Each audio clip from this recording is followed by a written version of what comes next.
Hey everybody, I'm Dr. Tom Miller, and I just want to thank you for spending a couple moments with me to talk about something that's critically important, especially this time of the school year. So if you're watching this when it was first published, you're either in your teacher work days or you're about to do your teacher work days, or maybe you're in the first days of school. And so one of the things that I want to talk about is just this critical action step that leaders can take, especially when it comes down to the word accountability. Okay, accountability. Now, this word is a dirty word to many. Dirty word, accountability. So I want you to think of the word of accountability as that I can count on you. Okay, it's someone's ability to count on their teammates, on those around them, to perform the job that they were hired to do to the best of their ability, right? Everybody's at different levels. And so when it comes to accountability, I want you to try a new strategy. And this strategy is simply encouragement. Encouragement, right? Now, if you desire your people to grow, they need to be nurtured. Now, someone needs to speak that possibility into them. And here's what I mean. I remember when I was a first or second year principal. I think it was a second year principal. And I had completely revamped my whole team, especially our math team. And we were a school that had extremely high expectations. We worked by the three M's, right? Motivation, management, and mastery. And if you weren't getting mastery right, you had to go back to the first two, motivation and management.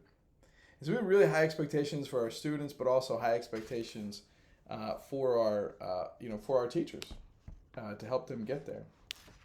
And I remember I hired this really talented brand new math teacher, and you could just tell. And we use Saxon's math program, so pretty much everything was scripted at our school. You had to follow the process, and they were very excited being a brand new teacher to be able to have this kind of luxury, right? Your plans and everything's mapped out. Saxon kind of takes you through the entire program. It's really about just being a really good motivational and a motivational speaker, almost, in a sense, to your children, to your students, but also being able to manage them, right? Lead them through the process and manage the process that Saxon had.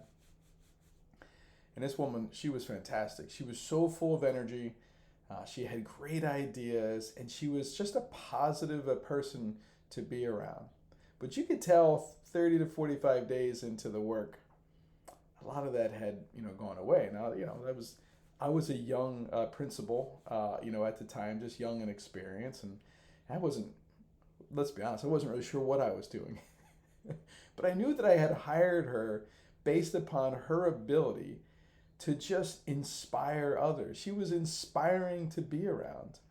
And I recall, talking to her when she was telling me that she was having a hard time with Saxon and the program and leading students and managing it all, right? All the different processes.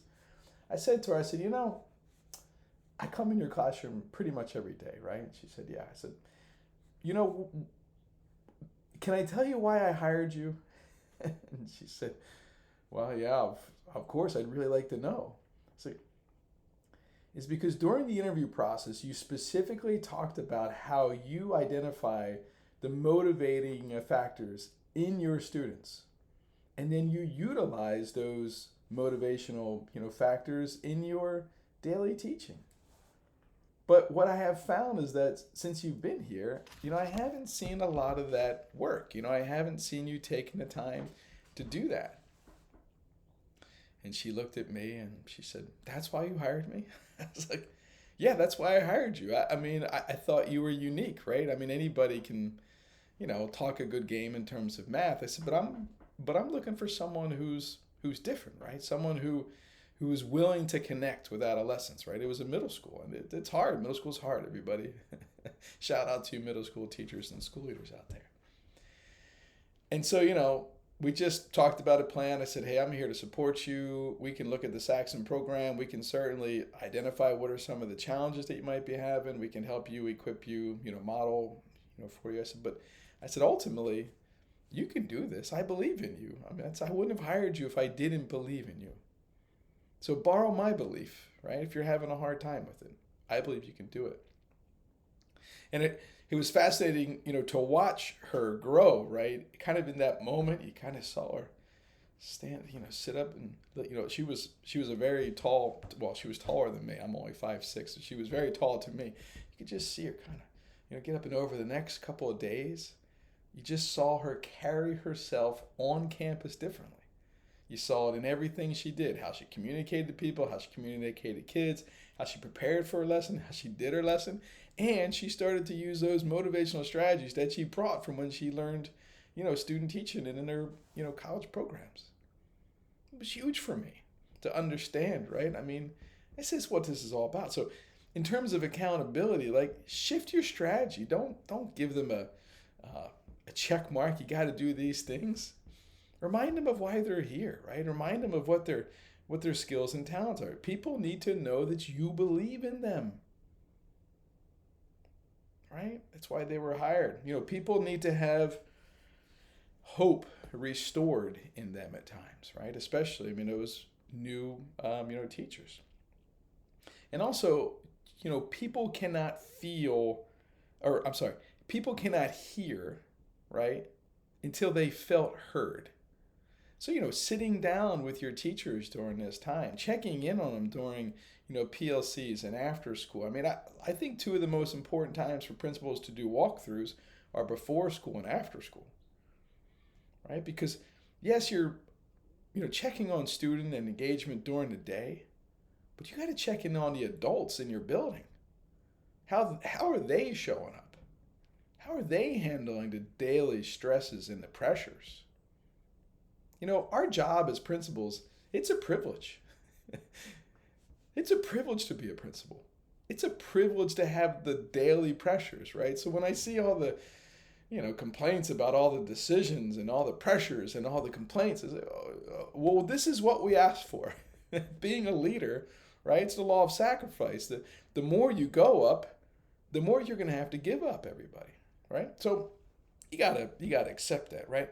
So you have to be really, really clear. So they can't hear your vision, right, unless you've taken the time to hear them, right, and see what their concerns and challenges are.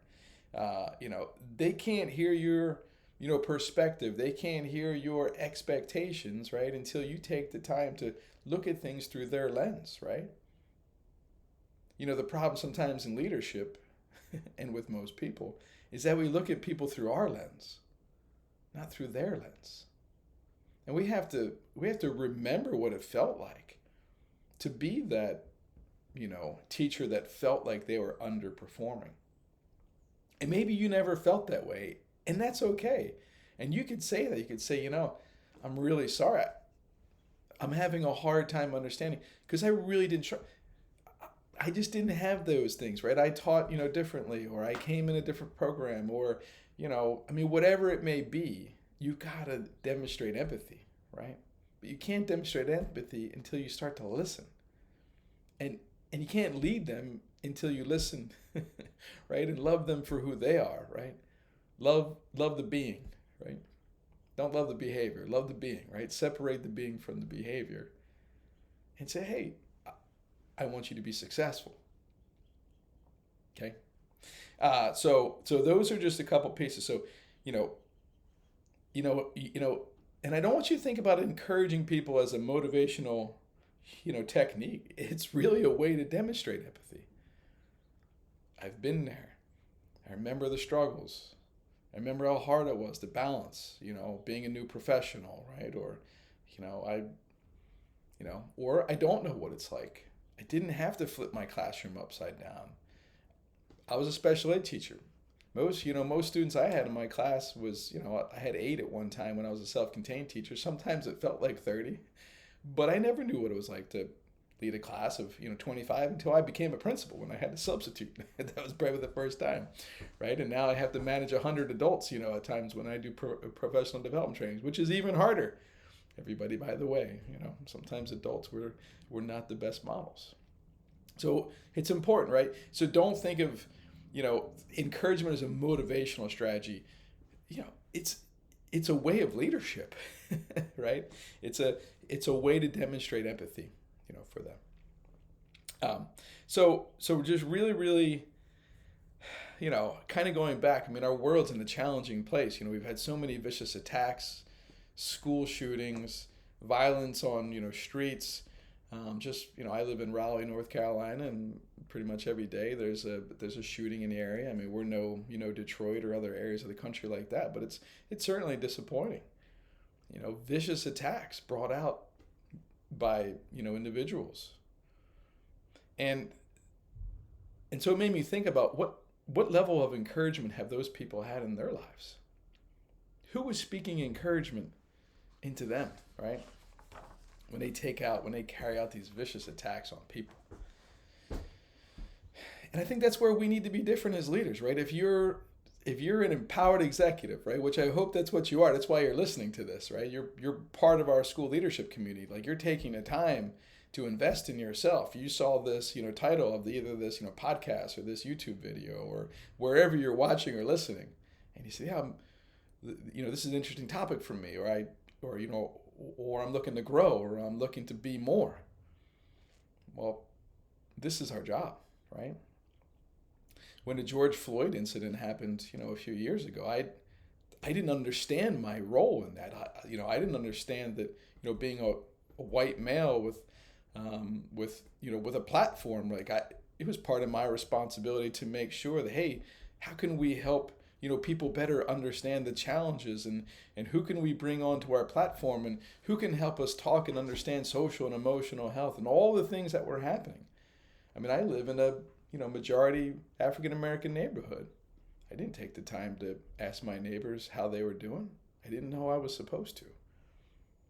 And I'm sorry if you are disappointed in me. It's okay, because I was disappointed in me, right? It's all learning. We're constantly learning and putting ourselves in an environment for growth. That's the only way that we are going to make a significant difference. It's the only way that you're going to become a high-performing leader. It's the only way that you're going to accelerate your school to where it needs to be, is through the demonstration of empathy and encouraging the people that you have said yes to, because they're the ones that are carrying out the plan. They're the ones that are executing it on a day-to-day basis. They don't have the privilege of hiding in the office sometimes, right? They don't have the privilege of just maybe leaving campus for a couple minutes to debrief. They're in it. It's our job to get into that room and let them go take that break if we have to, okay? So, and I'm not saying that you've got people on your campus with that level of hurt inside them, right? Someone who would carry out a violent and vicious attack, but we all have people around us that are hurting that we're not aware, right? We're not aware. We don't know what's happening behind the closed doors. Sometimes there's many times I walk around the school at the end of the day, almost every day, and I check how's everybody doing. And if I got teachers there late, I used to be say, hey, come on, let's go. Time to go. You got to get home. You got to get home to your family. And then I realized maybe there's a reason that they're not going home. That's why I started changing my questions. Hey, how are you doing? I appreciate you being here late for our kids. Is there anything I can help with? Is there anything I could help alleviate some of this, the stress that you might be feeling? See, we don't know what's happening at home. We don't know what's happening in anybody's home life unless we take the time to ask and care, okay? We don't know what's, behind the closed eyes. I mean, this thing up here, it's a powerful tool. For those that don't see me, I pointed to my mind. My brain and my mind. It's powerful. It's the most powerful voice we'll hear every day. So you got to be really careful what you're saying to yourself, which is even more important, leaders, of what you're saying to your people. What's the message that you're carrying to them when you're coming to them about accountability?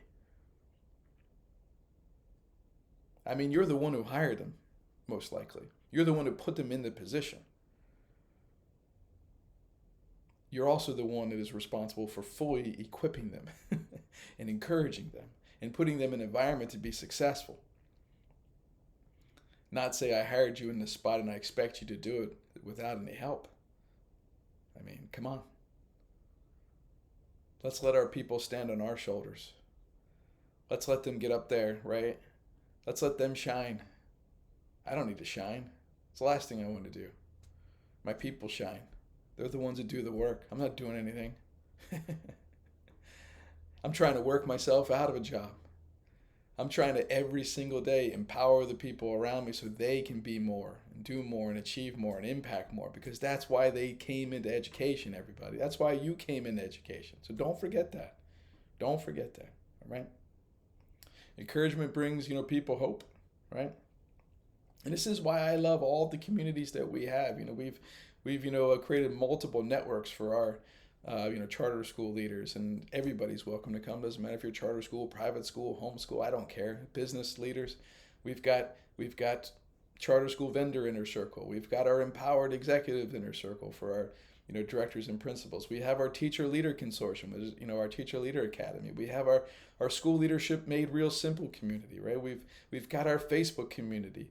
We've got our empowerment mentoring community. We have our exceptional children's director collaborative. Like, we have all these communities for one reason: to encourage each other, to bring hope that's going to create a greater impact for the communities they serve. I mean, how exciting is it? The fact that every single day our community is impacting up to 7,000 people on a daily basis, and if they all impact 2 people, now it's 14,000 people, right? And if they go impact, now it's up to 35,000 people. I mean, that's what we want to do in education, right? That's why we came into it. So we got all these networks. If you're not part of one of our networks, I mean, wherever you're listening to us, join one. I'll drop the link here and find out more, right? Or give me a phone call. I'm happy to talk to you about, hey, I'm looking for community. I'm looking for encouragement. I'm looking for someone who could speak into me, or I'm looking for someone who could speak into my team. That's what we do. That's our job, right? And it's my job to help you be confident to do that and be okay to do that. Not all our leaders are okay to do that. They have a hard time with it. They have a hard time building relationships. There's reasons behind that. Come on into our School Leadership Made Real Simple community. And that's what the first lesson is. I'll teach you all about it, that huge mistake I made, not knowing and understanding that the secret to effective leadership is relationships. It's the first lesson. So, anyway, if you're not in a network of leaders, if you're not in a like-minded group of leaders that are there to build hope, I invite you into one of ours, right? If not, create your own. It's perfectly okay. I'll help you do it. So let's go back to encouragement. When you encourage people, right, 2 people benefit, you and them, right? You feel good about helping them, and it feels good to tell, people about what you see in them and what their strengths are and why you hired them, right? And it feels good to equip them. It feels good to empower them. It feels good to help them grow to that next step in their life. And then they take that information and they go, right? Now you're responsible to people, right? You're not responsible for them. It's still up to them to be able to take the information and take those action steps to improve. So don't get me wrong. Some folks, they're not coachable. Some folks are very stuck with where they are. They have a fixed mindset and they're not in there. So that's, again, going back part of your hiring process. Come into in our Principal Leadership Academy, our Blueprint for Success, right? That's one of the steps in our hiring process, is getting really, really clear about what kind of person you want to hire. And I like hiring, folks that are focused on emotional growth, right? Ones that are from a growth mindset, ones who are okay with failure, ones who that understand that, failure is part of learning. Like, that's who I want around me, because that's all I do all day long. I fail like crazy, right? I have failing parties. Some of them have tears. Some of them have joy. But right, so encourage people. Multiple people are going to benefit. You're going to benefit. They're going to benefit, and it creates a new attitude, right? An attitude that is contagious, an attitude that is going to spark joy everywhere they go, right? So again, you're like, Tom, how the heck does encouragement and bringing hope have anything to do with accountability, right? Well, so first, before you can hold somebody accountable, you have to ensure that you've communicated clear expectations, right? Are they really sure about what they're supposed to be doing? Are they really clear about how they're supposed to be carrying themselves and carrying out, the program? So, clarifying expectations is modeling it, demonstrating it, right? Giving feedback on it, making sure it comes, verbally, face to face, big group. It comes back in a letter, right? Or, whatever else. I mean, everybody else is doing it. See, people don't do what people say, people do what people see. So if they see you doing something different, guess what? You've already lowered the expectations. So you can't do that. You've got to set the expectations. You got to clarify the expectations. You have to model the expectations. You have to re-clarify the expectations. You have to remodel it. You have to think about it. Maybe you need to make an adjustment. Okay, it's really important. Now, I'm going to say something that not everybody might be fully prepared to hear.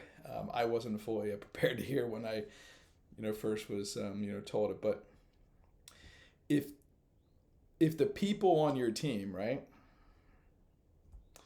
if they truly understood the expectations, I fully believe they would be doing it that way. I fully believe it, right? If they were super clear on the expectations and they were fully equipped to execute at that level that you're asking them to do on the expectations, they would do it. Nobody likes to look incompetent, and nobody likes to get called into the principal's office, right? No one wants to hear from the supervisor how they're not meeting expectations. In their mind, they're meeting it.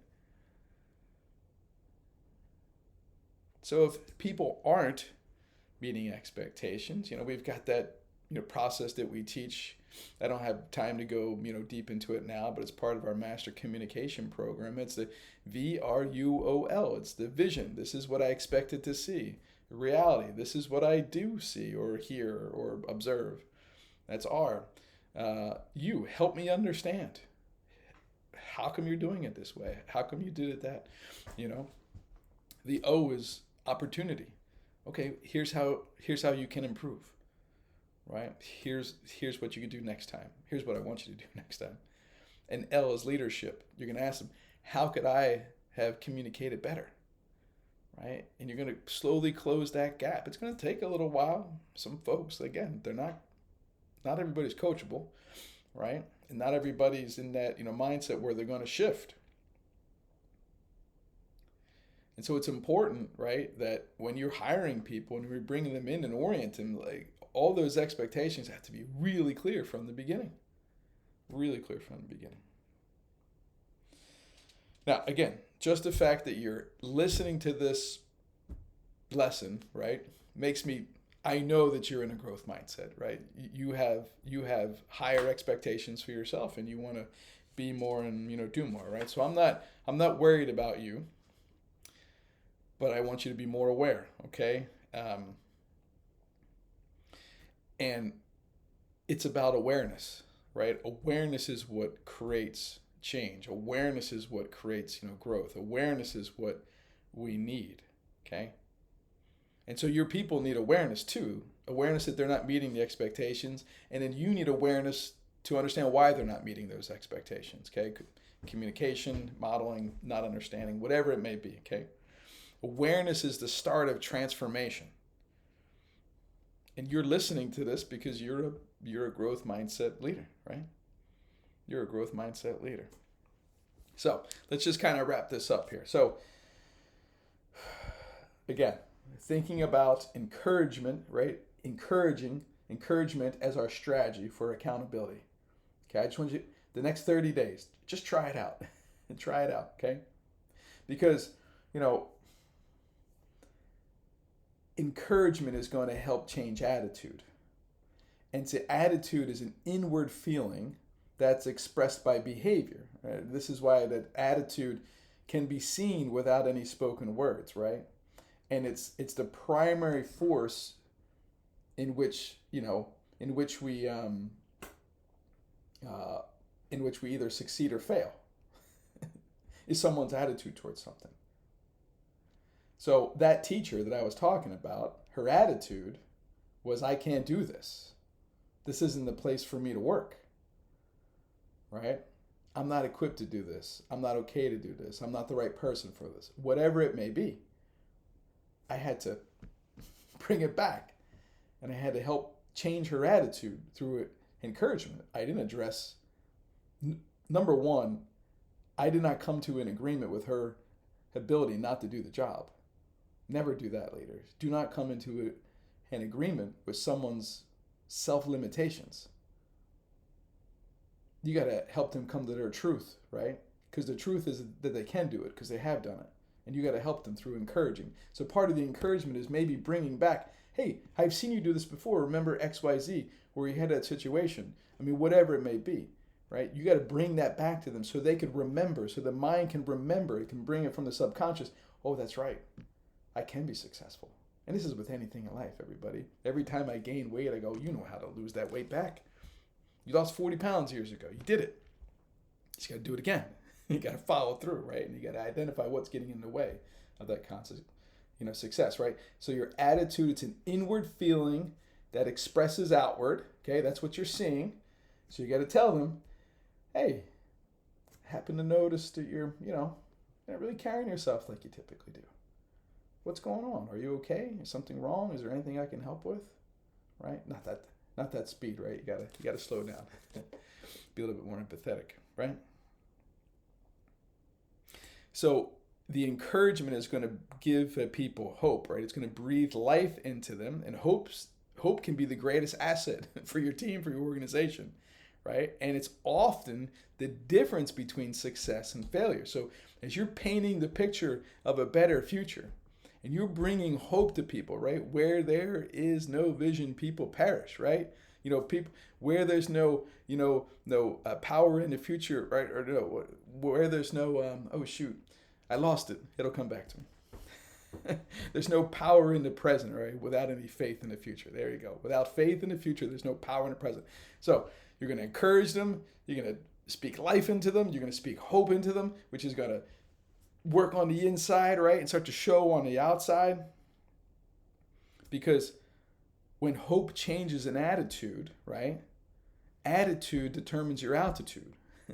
So hope, encouragement brings hope. Hope changes attitude. Attitude changes actions outward. And that's where it starts. That's where it starts. All from approaching somebody that you need to have a joyful accountability conversation with a strategy of encouragement rather than a strategy of incompetence. Okay? So switch your words. Encouragement. Choose encouragement over incompetence. Okay? So this week, this day, this week, this month, whenever you listen to this, right? Start thinking about accountability, removing the incompetence piece, moving towards the encouragement piece, seeking to understand, and ask yourself, how can I encourage this person to be more successful? How can I breathe hope into them so they have a greater belief in themselves so they can get better results for us tomorrow? All right. I hope this is helpful for you. I will add a link to our programs here, right? If you're not in any of our networks or any of our communities, I would highly encourage you to check it out, right? And if you don't want to be in ours, that's fine. Go find one, right? Find one. Surround yourself with like-minded, positive people who want nothing more than your success, right? They want to see you succeed. So then you can impact those that you lead, and those that you lead can impact the tens and hundreds and thousands of little human beings that are going to grow up to really important leaders, down the road. I'm Dr. Tom Miller, and I hope this lesson raised your awareness. Bye-bye, everybody.